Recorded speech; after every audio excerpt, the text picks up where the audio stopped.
Hello everyone, knowledge hub में आप सभी का स्वागत है।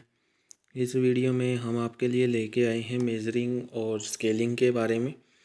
जैसे कि मैंने लास्ट वीडियो में भी डिस्कस किया था कि हम मार्केटिंग रिसर्च के बारे में पढ़ रहे थे, जिसमें हमने मेज़रमेंट और स्केलिंग का टॉपिक थोड़ा बहुत शुरू किया था, जिसमें हमने उसका एक इम्पोर्टेंट टॉपिक था आपका टेक्निक्स का टॉपिक था, वो इम्पोर्टेंट था। वो हमने लास्ट वीडियो में डिस्कस कर लिया है। आज की जो वीडियो है उसमें भी आपका एक इम्पोर्टेंट टॉपिक आता है, वो हम क्लियर करेंगे। लेकिन उससे पहले हम मीनिंग देख लेते हैं। तो जो आपका मेजरमेंट है उसका मीनिंग क्या होता है। मेजरमेंट का मतलब होता है if seen in general sense measurement means any kind of measurement process. कि जो आपका मेजरमेंट है वो आपका मेजरमेंट प्रोसेस का कोई भी प्रकार है, किसी भी प्रकार का उसे मापना है, जो उसकी प्रोसेस है। उसके बाद क्या कहता है, measurement is the mapping of the value on A set of numbers. कि जो आपका मेजरमेंट है वो आपका जो वैल्यूज़ हैं on A set of numbers की जो वैल्यूज़ हैं, ठीक है, उनका क्या करना, एक मानचित्र है, उनका एक मानचित्र के रूप में उनको क्या है, लिखना। ठीक है। उसके बाद नेक्स्ट पॉइंट क्या कहता है, measurement is the process of determining the value of level either qualitative and quantitative of a particular attributes for a particular unit of analysis. कि जो आपका मेजरमेंट है वो एक तरह की प्रक्रिया है जो डिटरमाइन करती है क्या, the value of level either quantitative और क्वालिटेटिव। जो आपकी क्वांटिटेटिव और क्वालिटेटिव वैल्यू का क्या करती है, मेज़र करती है, डिटरमाइन करती है, किसके लिए, फॉर ऑफ अ किसकी, ऑफ अ पर्टिकुलर एट्रीब्यूट्स, यानी कि किसी विशेष गुण की, किसके लिए, किसी पर्टिकुलर यूनिट को एनालिसिस करने के लिए क्या करती है, डिटरमाइन करती है, निर्धारित करती है। ये आपका मेजरमेंट का मीनिंग था, जिसमें हम मेज़र करते हैं किसमें, जितने भी आपके सेट ऑफ नंबर्स होता है उनको एक मैप के रूप में लिखना, वो आपका मेजरमेंट होता है। ठीक है। और किसी भी प्रकार की ऐसी प्रोसेस जो कि माप के योग्य है, जिसे मेज़र किया जा सकता है, उसको मेजरमेंट करना। या कोई भी ऐसा पर्टिकुलर एट्रीब्यूट्स जो किसी पर्टिकुलर यूनिट को क्या करता है, एनालिसिस करता है, उसके क्वालिटेटिव और क्वांटिटेटिव, यानी कि उसके मात्रात्मक और गुणात्मक मूल्य को क्या करना, डिटरमाइन करना। ठीक है। ये प्रोसेस आपकी क्या कहलाती है, मेजरमेंट कहलाती है। उसके बाद आता है मीनिंग ऑफ स्केलिंग। स्केलिंग का मतलब क्या होता है, स्केलिंग और scale is actually a tool by which the result of measurement are expressed. जिसके द्वारा हम क्या करते हैं, मेजरमेंट के जितने भी आपके रिजल्ट आते हैं उनको एक्सप्रेस्ड करना, उनको प्रकट करना आपका क्या कहलाता है, पैमाना कहलाता है। उसके बाद क्या कहता है, scales are widely used in numerical analysis. कि जो आपका स्केल है वो मेनली किसके लिए, न्यूमेरिकल एनालिसिस के लिए क्या किया जाता है, यूज़ किया जाता है। उसके बाद क्या कहता है, the most important advantage of the using a scale is that through it becomes very easy to understand, express and analysis the measurement result। कि जो आपका स्केल है उसका सबसे बड़ा जो बेनिफिट है, सबसे बड़ा महत्वपूर्ण इम्पोर्टेंट लाभ है कि इसके माध्यम से जो भी आपके मेजरमेंट के जो परिणाम होते हैं उनको ईजिली अंडरस्टैंड किया जा सकता है, एक्सप्रेस किया जा सकता है, और ईजिली उनको क्या किया जा सकता है, एनालिसिस किया जा सकता है। ये आपका स्केलिंग होता है। उसके बाद कुछ क्लासिफिकेशन आते हैं स्केलिंग के, कि कितने भागों में आप स्केल्स को क्या करते हो, डिवाइड करते हो। जिसमें आपका फर्स्ट आता है classification on the basis of the source of variability, परिवर्तनीयता के स्रोतों के आधार पर। ये अब पॉइंट क्या कहता है कि इस प्रकार का जो क्लासिफिकेशन है वो कब किया जाता है, जब जो आपके मेथड है और जो आपकी उत्तेजना है, स्टिमुलस है, दोनों पर क्या किया जाता है, फोकस किया जाता है। ठीक है। और जब इन पर फोकस किया जाता है तो उस टाइम इस तरह का क्या किया जाता है, क्लासिफिकेशन किया जाता है। जिसमें आपका फर्स्ट आता है subject centred approach. Subject centred approach क्या कहती है, ये जो आपकी अप्रोच है ये कहती है कि इसमें जो भी मतलब कि आपके उत्तर देने वाले जो पर्सन है जो कि आंसर करते हैं, उनकी विशेषताएं, उनके एट्रीब्यूट्स को क्या किया जाता है, मेज़र किया जाता है। ठीक है। और इसके अंतर्गत जो भी आपका रिसर्चर होता है वो उत्तर देने वाले, यानी कि जो भी आपका आंसर देने वाला है, ठीक है, उसके जो भी उतार चढ़ाव हैं, जो जैसे भी उसने आंसर दिया है, ठीक है, उसका तकनीकी रूप से यानी कि टेक्निकल फॉर्म में क्या करता है, एनालिसिस करता है, उसको इंस्पेक्ट करता है। फाइनली ये कहा जा सकता है कि इसके अकॉर्डिंग जो भी आपकी प्रदर्शित, यानी कि जो भी आपने प्रदर्शित जो स्टिमुलस को प्रदर्शित किया है, ठीक है, और या जो भी आपने आंसर देने वाला जो पर्सन था उसके जो एट्रीब्यूट्स को मापा है, ठीक है, उनको एक रूपता यानी कि संतुलित करना। ठीक है। विषम का मतलब क्या होता है, अलग अलग। ठीक है। उसमें जितने भी उतार चढ़ाव आ रहे हैं उसको क्या करना, कम करना। वो आपका क्या है, सब्जेक्ट सेंटर्ड अप्रोच। उसके बाद stimulus centred approach. Stimulus centred approach, इसमें आप जितने भी आपके स्टिमुलस हैं, उत्तेजना है, उससे संबंधित जो भी उतार चढ़ाव आते हैं उनको क्या करना, आपने इंस्पेक्ट करना। ठीक है। जो भी आपका पर्सन है जिसने उत्तर दिया है उसकी उत्तेजना में जो भी उतार चढ़ाव आ रहे हैं, ठीक है, उनको इंस्पेक्ट करना आपका कौन सा है, स्टिमुलस सेंटर्ड अप्रोच। इसमें आप स्टिमुलस को सेंटर करते हो, उस पर अपना क्या करते हो, पूरा फोकस करते हो। उसके बाद आता है रिस्पॉन्स अप्रोच। अब रिस्पॉन्स अप्रोच यानी कि प्रतिक्रिया साधन। अब इसमें क्या है, आप फर्स्ट में क्या था, जो भी आपका सब्जेक्ट था, ठीक है, उस पर आप सेंटर्ड थे, वहाँ पे आप ध्यान केंद्रित कर रहे थे। ठीक है, वहाँ पे आपका फोकस था। सेकंड में आपका स्टिमुलस पे फोकस था। और थर्ड में आपका क्या है, रिस्पॉन्स, यानी कि जो आपका प्रतिक्रिया जो साधन है, रिस्पॉन्स जो अप्रोच है, इसके अंतर्गत जो भी आपका रिसर्च होता है, ठीक है, वो क्या करता है, वो आपका जो सब्जेक्ट सेंटर्ड अप्रोच थी और आपका जो स्टिमुलस अप्रोच है, ठीक है, दोनों में क्या क्या उतार चढ़ाव सेम है, क्या क्या उतार चढ़ाव आए हैं, उनको इंस्पेक्ट करना किसका काम होता है, आपका रिस्पॉन्स साधन का, रिस्पॉन्स अप्रोच का। ठीक है। उसके बाद आपका सेकंड पॉइंट आता है classification on the basis of measurement properties, माप लक्षणों के आधार पर। इसमें क्या है कि जो ये आपकी जो स्केलिंग की जो मेथड है, इसमें आप क्या करते हो, इसमें आप मतलब कि इन एक्चुअलिटी मीन्स वास्तविकता, ठीक है, सिक्वेंसल, और जो आपका रेशो जो स्केल है, ठीक है, उसमें आप क्या करते हो, डिवाइड करते हो। उसके बेस पे आप यहाँ पे क्या करते हो, क्लासिफिकेशन करते हो। ठीक है। अवास्तविक स्केल में क्या है, आपका डायरेक्शन सीक्वेंस आ जाएगा, ठीक है, डिस्टेंस आ जाएगा, और विचित्र उत्पत्ति इसमें आप क्या करते हो, इंक्लूड करते हो।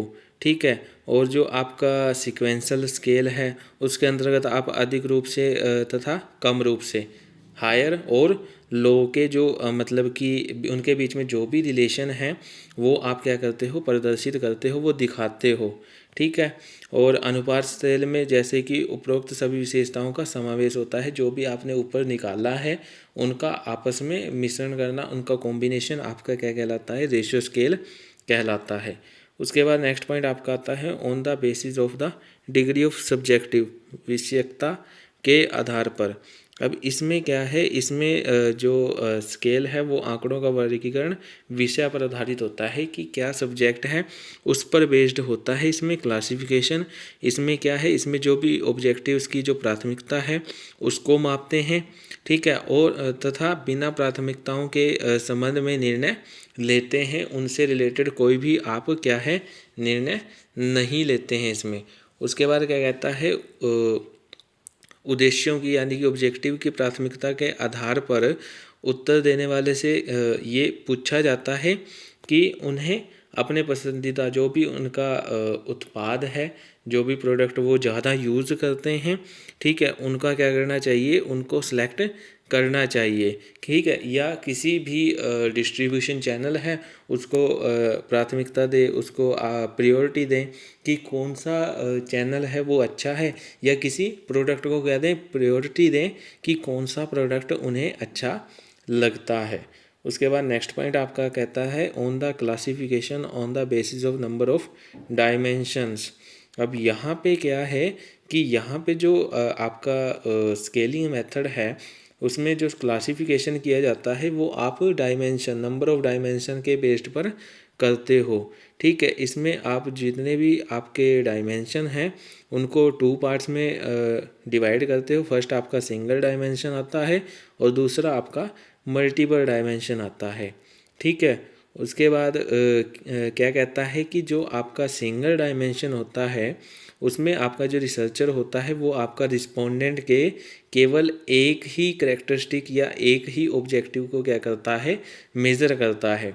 जबकि जो आपका मल्टीपल जो डायमेंशन है उसमें आप जो आपका रिस्पोंडेंट होता है उसके कई सारे लक्षणों यानी कि उसकी कई सारे उसका नेचर्स के और उसका क्या ऑब्जेक्टिव्स थे उनको क्या करते हो, मेज़र करते हो। उसके बाद आपका नेक्स्ट पॉइंट आता है on the classification on the basis of construction techniques. इसमें आप कुछ टेक्निक्स बनाते हो, टेक्निक्स को कंस्ट्रक्ट करते हो, उनके बेस पे आप क्या करते हो, क्लासिफिकेशन करते हो। जिसमें आपका फर्स्ट आता है आर्बिट्रेटरी अप्रोच यानी कि ऐच्छिक साधन। अब जो आपका ऐच्छिक साधन में है उसमें आप क्या करते हो, स्केल को अस्थायी आधार पर क्या करते हो, निर्मित करते हो, कंस्ट्रक्ट करते हो, उसका कोई भी पर्टिकुलर बेस नहीं होता है। ठीक है, ये जो आपका साधन है, ये जो आपकी अप्रोच है, ठीक है, इसको विस्तृत रूप से वहाँ तब यूज़ किया जाता है जब इनमें उन विचारधाराओं यानी कि उन अप्रोचेस को मापा जाता है जिनके लिए इन्हें निर्मित किया जाता है, जिनके लिए इन्हें बनाया जाता है, तब इस अप्रोच का यूज़ किया जाता है। उसके बाद कॉन्शियस अप्रोच आती है आपकी सहमति साधन। इस साधन में क्या है, विशेषज्ञों को एक संगठन स्केल के रूप के कुछ सिलेक्टिव कुछ केस होते हैं, ठीक है, उनका इवैल्यूएशन किया जाता है और इस आधार पर किया जाता है जो कि विषय के जो क्षेत्र से संबंध रखते हैं, जो भी आपके सब्जेक्ट है उससे रिलेटेड अगर कोई ऐसा केस है, ठीक है, जो उससे क्या रखता है, रिलेशन रखता है, आपके सब्जेक्ट से रिलेशन रखता है, तो उनका क्या किया जाता है, इसमें इवैल्यूएशन किया जाता है। ठीक है, और इनको क्या है, किसी भी प्रकार से अगर आप एप्लीकेबल उनको करते हो तो आपको किसी भी डिफ़िकल्टी का सामना नहीं करना पड़ता। उसके बाद नेक्स्ट आपका आता है आइटम एनालिसिस अप्रोच। अब आइटम एनालिसिस अप्रोच क्या कहती है, ये जो आपकी अप्रोच है इसमें ये आपके पास सजेशन होता है कि परीक्षण के लिए, इंस्पेक्शन के लिए उन मुद्दों को लेना चाहिए, उन केसेस को लेना चाहिए, ठीक है, जो उत्तर देने वाले के लिए एक समूह को क्या है, प्रदान की जाती हैं, जो जिसका आपको क्या है, आंसर चाहिए, और आप उसको क्या करते हो, किसी ग्रुप को दे देते हो आंसर के लिए। ठीक है, उन मदों का, उन आइटम्स का इसमें क्या है, चयन करना चाहिए, उनको सिलेक्ट करना चाहिए। ठीक है, और जब ये आपका जो परीक्षण है, इंस्पेक्शन है, जो भी आप टेस्ट ले रहे हो, ठीक है, जब आप क्या कर देते हो, इसको एप्लीकेबल कर देते हो, उसको एप्लीकेबल करने के बाद, ठीक है, जो भी आंसर्स आते हैं उनको आपको क्या करना चाहिए, एनालिसिस करना चाहिए। जो भी आपकी आइटम्स हैं उनको क्या करना चाहिए, एनालिसिस करना चाहिए, और इस ऑब्जेक्टिव से करना चाहिए ताकि कम सर्कल यानी कम ग्रोस नंबर्स के साथ जो आपके पर्सन्स हैं, ठीक है, और जो उनके ऑब्जेक्टिव्स हैं उनके बीच में डिफरेंस को क्या किया जा सके, डिटरमाइन किया जा सके। उसके बाद नेक्स्ट आपका आता है क्यूमुलेटिव स्केल्स। क्यूमुलेटिव स्केल्स में क्या कहता है, क्यूमुलेटिव स्केल्स में जो भी आपने है, इसमें आपके पास जो भी स्केल होता है, ठीक है, स्केल में जिस भी चीज़ को आप स्केल से मापते हो, मेज़र करते हो, उसकी मैक्सिमम वैल्यू के साथ साथ उसकी जो मिनिमम वैल्यू है उसको भी उसके साथ साथ क्या किया जाना चाहिए, दिखाया जाना चाहिए। उसके बाद नेक्स्ट पॉइंट आपका आता है, वो आता है फैक्टर स्केल यानी कि तत्वीय स्केल। तत्वीय स्केल क्या कहता है, ये जो आपका स्केल है ये आपका आइटम्स के बीच में क्या उनका सहसंबंध है, ठीक है, उसके आधार पर इसको क्या किया जाता है, निर्मित किया जाता है, कंस्ट्रक्ट किया जाता है। ठीक है, और ये जो आपका स्केल होता है, ये आपका आइटम्स के बीच में जो संबंध है, ठीक है, उनके लिए क्या क्या फैक्टर्स आपने यूज़ किए थे, वो आप क्या करते हो, इसमें प्रदर्शित करते हो, दर्शाते हो, दिखाते हो। ठीक है, और ये आपका जो रिलेशन है, ठीक है, ये आपका जो आइटम्स, जो भी आपके फैक्टर्स हैं, उनको एनालिसिस विधि द्वारा क्या करना, एनालिसिस करना या मापना एक क्या है, डिफ़िकल्ट वर्क है। इनको आसानी से मापा नहीं जा सकता। तो ये आपके क्लासिफिकेशन थे, स्केल्स के कुछ क्लासिफिकेशंस दिए हुए थे। उसके बाद नेक्स्ट आपका पॉइंट आता है, वो आता है स्केल्स ऑफ इवेल्युएशंस, कि जो इतने भी आपके स्केल्स हैं, पैमाने हैं, ठीक है, उनका क्या करना, इवेल्युएशन करना। किस प्रकार से आप इवेल्युएशन करते हो, कौन कौन से मेथड आप उसमें शामिल करते हो, उसके बारे में हम आज डिस्कस करेंगे। जिसमें फर्स्ट आपका आता है टेस्ट ऑफ वैलिडिटी, यानी कि वैधता का परीक्षण। इस टेस्ट में आप क्या करते हो कि जितने भी आपके डाटा होते हैं, ठीक है, और जो आपका पर्सन्स का जो ग्रुप होता है, उनमें पाई जाने वाली जो भी उनकी करैक्टरिस्टिक्स है, उनके बीच में क्या डिफरेंस है, उसको मेज़र करता है आपका टेस्ट ऑफ वैलिडिटी। ठीक है, इसके लिए जो आपका रिसर्चर होता है, वो कई स्केल्स मेथड का यूज करता है, जो हमने अभी पढ़े हैं उनका यूज़ करता है, और इनके बीच में पाई जाने वाली जो भी डिफरेंसेस हैं, जो भी करैक्टरिस्टिक्स हैं, उनको स्पष्ट रूप से और इजीली क्या करता है, प्रदर्शित करता है। ठीक है, और इनकी जो वास्तविकता है, जो इनका एक्चुअलाइजेशन है, उनका तो पता लगाना बड़ा ही डिफ़िकल्ट कार्य है, लेकिन डिफ़िकल्ट काम है, लेकिन इससे वो उनके बीच में क्या डिफरेंस हैं, उनको वो आसानी से पता लगा सकता है। फिर इसके आगे कुछ पार्ट्स आते हैं। फर्स्ट आता है कंटेंट वैलिडिटी। कंटेंट वैलिडिटी में क्या होता है कि इसमें आप एक कोई कंटेंट होता है, एक विषय होता है, जिससे संबंधित जो भी उसकी वैलिडिटी है, उसका क्या किया जाता है, माप किया जाता है, उसको मेज़र किया जाता है। इसके अंतर्गत आप जो भी आपकी मेज़रमेंट से रिलेटेड जिसको आप मेज़र कर सकते हो, उन आइटम्स को क्या करते हो, इंक्लूड करते हैं। ठीक है, इन अदर वर्ड्स अगर कहा जाए तो ये आपकी जो वैलिडिटी है, ये आपकी सैद्धांतिक यानी कि प्रिंसिपल बेस्ड है, भावनात्मक है, इमोशनल है, और आपका एक सिंपल क्या है, एनालिसिस है, सिंपल विश्लेषण है। ठीक है, जिससे मापी जाने वाली जो भी आपकी आइटम्स होती हैं, ठीक है, जो भी आपकी मेज़रमेंट के लिए जो भी आपके आइटम्स होती हैं, उनको इंस्पेक्ट करते हुए जो आपका रिसर्च होता है, वो क्या करता है, जो कंपनी के जो ऑब्जेक्टिव्स हैं, उनको प्राप्त करने में, उनको अचीव करने में क्या करता है, सहायता प्रदान करता है। उसके बाद क्राइटेरियन वैलिडिटी आती है, सैद्धांतिक वैधता। इसमें इसका जो तात्पर्य है, वो आपका क्या है कि जो आपके परिणाम हैं, जो रिजल्ट्स हैं, ठीक है, उनका अनुमान लगाना, ठीक है, उनको फोरकास्ट करना, उनके पहले से ही अनुमान लगाना आपका क्राइटेरियन वैलिडिटी होती है। इसके लिए जो आपका रिसर्चर होता है, वो क्या करता है, जितने भी आपके आउटसाइडर जो प्रिंसिपल्स हैं, उनको प्राप्त करता है, उनको लेता है, और उनकी स्केलिंग, ठीक है, उनकी जो स्केलिंग है, वो स्केलिंग रिजल्ट्स हैं, उसके जो रिजल्ट्स हैं, उनके साथ उनका क्या करता है, कंपैरिजन करता है, ताकि जो आपकी क्राइटेरियन वैलिडिटी है, उसके जो ऑब्जेक्टिव्स हैं, उनकी क्या किया जा सके, पुष्टि की जा सके। ठीक है, उसके बाद नेक्स्ट पॉइंट आपका आता है, वो इसके अंदर 2 पॉइंट आपके दिए गए हैं, जिसमें आपका फर्स्ट आता है फ्यूचर वैलिडिटी, भविष्य वैधता। इसका जो यूज़ है, वो आपका फ्यूचर के लिए किया जाता है। ठीक है, फ्यूचर में जो भी कार्य क्षमता होगी, जो भी कार्य करने की जो क्षमता होगी, वर्क एफिशिएंसी होगी, ठीक है, उसका पता लगाने के लिए फ्यूचर वैलिडिटी का यूज़ किया जाता है। और नेक्स्ट आपकी पैरेलल वैलिडिटी है।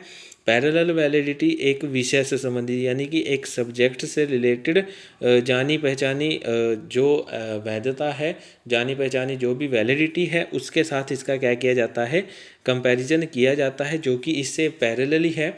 एक वैलिडिटी है, अगर उसके पैरेलल कोई दूसरी वैलिडिटी है, तो उनका आपस में कंपैरिजन इसमें किया जाता है।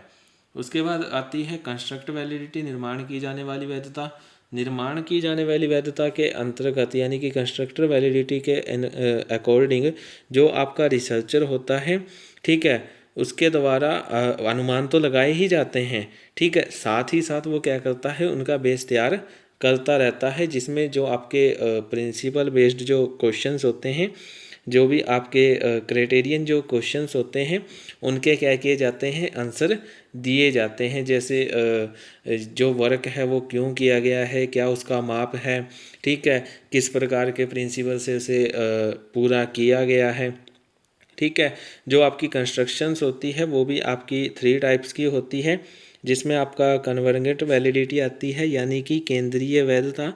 केंद्रीय जो वैधता होती है, जो आपकी कन्वर्जेंट वैलिडिटी होती है, इसके अंतर्गत 2 या 2 से मीन्स 2 और मोर क्या है, इंडिपेंडेंट मेथड का क्या किया जाता है, यूज़ किया जाता है।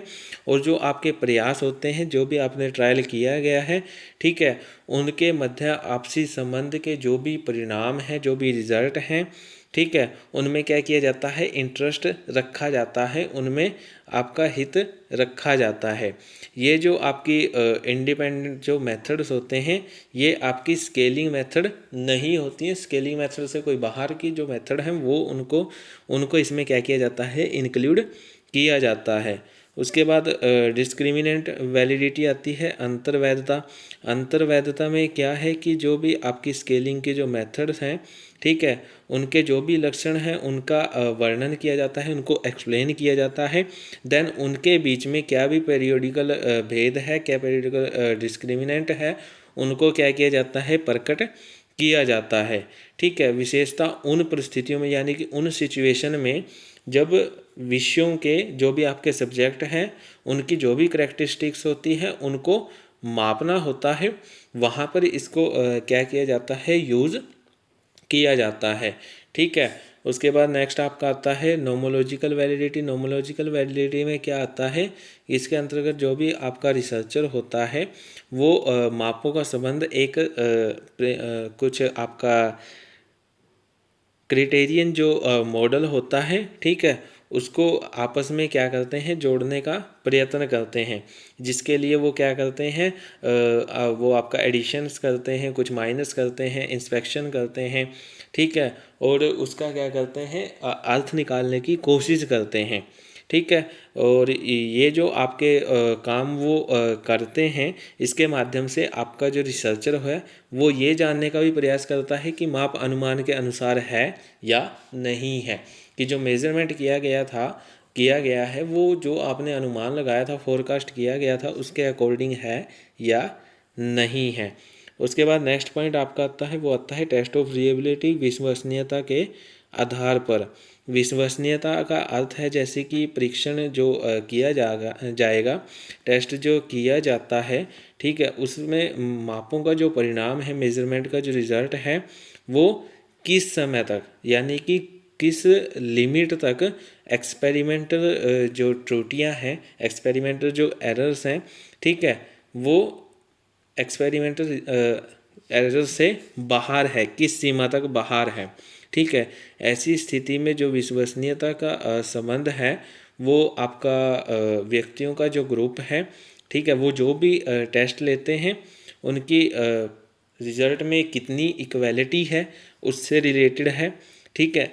तो विश्वसनीयता का मतलब क्या है, इसमें निश्चित रूप से कहा जाता है कि जो आपकी स्केलिंग जो मेथड्स होते हैं वो आपके रिलायबल होते हैं, ठीक है, उन पर विश्वास किया जा सकता है, लेकिन वो आपकी वैलिडेट नहीं होती हैं, वो आपकी वैध नहीं होती हैं, ठीक है।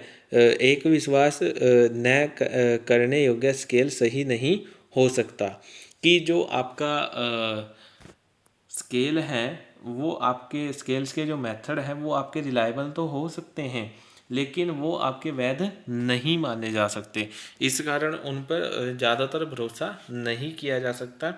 इसके कुछ इम्पोर्टेंट पहलू दिए गए हैं, कुछ कहा गया है विश्वसनीयता के बारे में, जिसमें फर्स्ट आपका आता है स्टेबिलिटी, स्थायित्व। स्थायित्व का संबंध क्या है, उस पर्सन से है जिसके द्वारा एक ही पैमाने पर एक ही पैमाने से क्या है, बार बार, यानी कि एक ही स्केल का वो क्या करता है, यूज करता है और लगातार क्या है, वो रिजल्ट ले रहा है, बार बार वो वही रिजल्ट ले रहा है।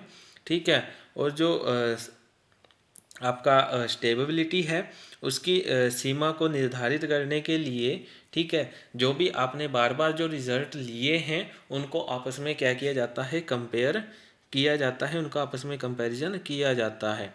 उसके बाद नेक्स्ट पॉइंट आपका आता है इक्विवेलेंस का, आता है समानता का, आता है समानता का जो पॉइंट है, इसके अंतर्गत इस तथ्य को अधिक महत्व दिया जाता है, इम्पोर्टेंस दिया जाता है कि जो आपका इंस्पेक्शन, जो भी आपका टेस्टर है जिसने टेस्ट लिया है, ठीक है, उसके द्वारा कितने सैंपलों का अध्ययन करने के साथ साथ कितनी गलतियां की जा सकती हैं। ठीक है, कितने मतलब कि जो सैंपल्स हैं उनको स्टडी करने के साथ साथ कितनी और एरर्स की जा सकती हैं। ठीक है, इस तथ्य में इस पर क्या है, अधिक इम्पोर्टेंस दी जा सकती है। ठीक है, और इसमें ये भी कहा जा सकता है कि जैसे एक समान इवेंट्स हैं, इक्वल इवेंट्स हैं, उनके लिए जो मापों की जो समानता है, ठीक है, जो इक्विवेलेंस है, जो भी मेजरमेंट का जो इक्विवेलेंस है, जिन्हें दो अलग अलग जो टेस्टर थे, रिसर्चर थे, उनके द्वारा क्या किया है, प्राप्त किया गया है। ठीक है, उनको क्या है, आपस में उनका कंपैरिजन किया जा सकता है। ठीक है, और उनमें से जो भी आपका रिलायबल जो टेस्ट है, ठीक है, उसको क्या किया जाता है, सिलेक्ट कर लिया जाता है। उसके बाद नेक्स्ट आपका आता है, वो आता है इंटरनल कंसिस्टेंसी, आंतरिक संगतता, यानी कि मापों में जो आपकी आंतरिक जो संगतता है, जो भी आपकी इंटरनल कंसिस्टेंसी है, उसके लिए अगर आपने उनका टेस्ट उसके टेस्ट करना है, किसी भी आइटम्स का अगर आपने टेस्ट करना है, तो वो सारी क्या है, एक ही नेचर की होनी चाहिए। ठीक है, वो अलग अलग नेचर की नहीं होनी चाहिए, उनमें एक ही जैसी करेक्टरिस्टिक्स होनी चाहिए। ठीक है, तभी उनको क्या है, इस इंटरनल कंसिस्टेंसी में क्या किया जा सकता है, टेस्ट किया जा सकता है, अदरवाइज उनको टेस्ट नहीं किया जा सकता। उसके बाद नेक्स्ट पॉइंट आपका आता है, वो लास्ट पॉइंट आता है, टेस्ट ऑफ प्रैक्टिएबिलिटी, प्रैक्टिकलिटी का आता है, जिसमें आप क्या है, क्रियात्मक जो प्रशिक्षण है उसको आप क्या करते हो, इसमें शामिल करते हो। इसके अंतर्गत जो भी आप टेस्ट करते हो, उसमें जो आपका रिसर्चर होता है, शोधनकर्ता जो होता है, उसको मापने के जो प्रमाप होते हैं, उनकी जो करेक्टरिस्टिक्स हैं, उनको अध्ययन करने के लिए, उनको स्टडी करने के लिए क्या करना चाहिए, एक अर्थपूर्ण यानी कि मीनिंगफुल और एक कन्वेंस डिसीजन लेना चाहिए, ताकि जो आपका शोधकर्ता है, जो रिसर्चर है, ठीक है, उसको मापने के लिए जो भी स्टैंडर्ड्स हैं, उनकी विशेषताओं का क्या किया जा सके, ईजिली उनको स्टडी किया जा सके। ठीक है, तो ये आपका टेस्ट ऑफ प्रैक्टिबिलिटी था। इसमें आपका क्रियात्मकता का परीक्षण किया जाता है कि क्या क्या उन्होंने काम किया है। ठीक है, जो भी आपके रिसर्चर्स हैं उनकी क्या क्या विशेषताएं हैं, क्या क्या उनकी करेक्टरिस्टिक्स हैं, ठीक है, उनको बारे में जानने के लिए एक मीनिंगफुल और एक कन्विंस डिसीजन क्या है, उनको लेना चाहिए। ठीक है, आज की वीडियो में हम इतना ही करेंगे। यहाँ पे आपका जो मेजरमेंट और स्केलिंग है, वो आपका जो टॉपिक है वो कंप्लीट होता है। ये जो आपका मेजरमेंट और स्केलिंग का जो टॉपिक है, वो आपका इम्पोर्टेंट टॉपिक है। हालांकि ये थोड़ा डिफ़िकल्ट होता है, क्योंकि इसमें कुछ ऐसे वर्ड्स को यूज़ किया जाता है जो थोड़ी समझ से बाहर होते हैं, कुछ ऐसी लैंग्वेज का यूज़ किया जाता है। लेकिन ये जो आपका टॉपिक होता है वो इम्पोर्टेंट माना जाता है। आज की जो वीडियो थी उसमें आपने आपका मेजरमेंट का मीनिंग फिर से क्लियर किया, और आपका जो स्केलिंग था उसका भी मीनिंग हमने क्लियर किया, और उसके बाद क्या क्या क्लासिफिकेशंस हो सकते हैं उसके बारे में हमने डिस्कस किया कि स्केल्स के क्या क्या क्लासिफिकेशन हो सकते हैं। देन हमने स्केल्स के इवेल्युएशन के बारे में बात की थी। आप जो स्केल है उसका कैसे आप मूल्यांकन कर सकते हो, उसके बारे में हमने डिस्कस किया। आज की वीडियो में इतना ही। Thank you for more videos. Please like, share and subscribe my YouTube channel.